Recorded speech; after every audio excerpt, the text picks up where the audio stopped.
Hi hello, ഇന്ന് നമുക്കൊരു easy peasy bachelors egg biryani തയ്യാറാക്കിയാലോ. അതിനായിട്ട് കുറച്ച് ഓയിലും കുറച്ച് നെയ്യും കൂടിയാണ് ഇട്ടിട്ടുള്ളത്. അതിലേക്ക് ഹോൾ സ്പൈസസ് ഇട്ടു. അതിനുശേഷം ഒരു വലിയ സവാള ഞാൻ ചെറുതായിട്ട് കട്ട് ചെയ്തിട്ടാണ് ഇട്ടത്. അതൊന്ന് പെട്ടെന്ന് വഴന്ന് വരാനായിട്ട് ഞാൻ കുറച്ച് ഉപ്പ് ഇപ്പിടുന്നുണ്ട് കേട്ടോ. അതിനുശേഷം ഞാനൊരു 2 പച്ചമുളക്, ഒരു 5 അല്ലി വെളുത്തുള്ളി, ഒരു കഷ്ണം ഇഞ്ചി ഇതെല്ലാം കൂടെ ചതച്ചതും കൂടെ ആഡ് ചെയ്ത് കൊടുത്തു.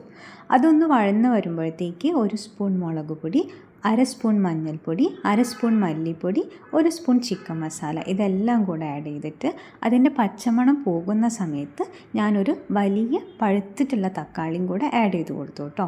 അതൊന്ന് ജസ്റ്റ് വഴന്ന് വരുമ്പോഴത്തേക്കും ഇലകളെല്ലാം ആഡ് ചെയ്തു. മല്ലിയില, പുതിനയില, കറിവേപ്പില. പുതിനയില ഇടുമ്പോൾ ഒരു പ്രത്യേക ടേസ്റ്റ് തന്നെയാണ് കേട്ടോ നമ്മുടെ ബിരിയാണിക്ക് വരുന്നത്. അതൊന്ന് ജസ്റ്റ് വഴന്ന് വരുമ്പോൾ ഞാൻ കുറച്ച് തൈര് ആഡ് ചെയ്തിട്ടുണ്ട് കേട്ടോ. നല്ല കട്ട തൈരാണ്, അധികം പുളിയില്ലാത്ത തൈരാണ് കേട്ടോ ഞാൻ ആഡ് ചെയ്തിട്ടുണ്ടായിരുന്നത്. ഇവിടെ ഞാൻ 4 പേർക്കുള്ള ബിരിയാണിയാണ് ഉണ്ടാക്കുന്നത്. അതുകൊണ്ട് 4 പുഴുങ്ങിയ മുട്ടയാണ് ഇവിടെ ആഡ് ചെയ്തിട്ടുണ്ടായിരുന്നത്. അത് ആഡ് ചെയ്തതിന് ശേഷം മസാലയൊന്ന് മുട്ടയിലേക്ക് പിടിക്കാൻ നന്നായിട്ടൊന്ന് മിക്സ് ചെയ്ത് കൊടുക്കുക. ഇതിന് ശേഷമാണ് ഞാൻ വെള്ളം ആഡ് ചെയ്തിട്ടുള്ളത്. ഇവിടെ ഞാൻ 4 പേർക്കായതുകൊണ്ട് 2 ഗ്ലാസ് അരിയാണ് എടുത്തിട്ടുള്ളത്. 2 ഗ്ലാസ് അരി എടുക്കുന്ന സമയത്ത് നമ്മൾ 4 ഗ്ലാസ് വെള്ളമാണ് കേട്ടോ ആഡ് ചെയ്യേണ്ടത്.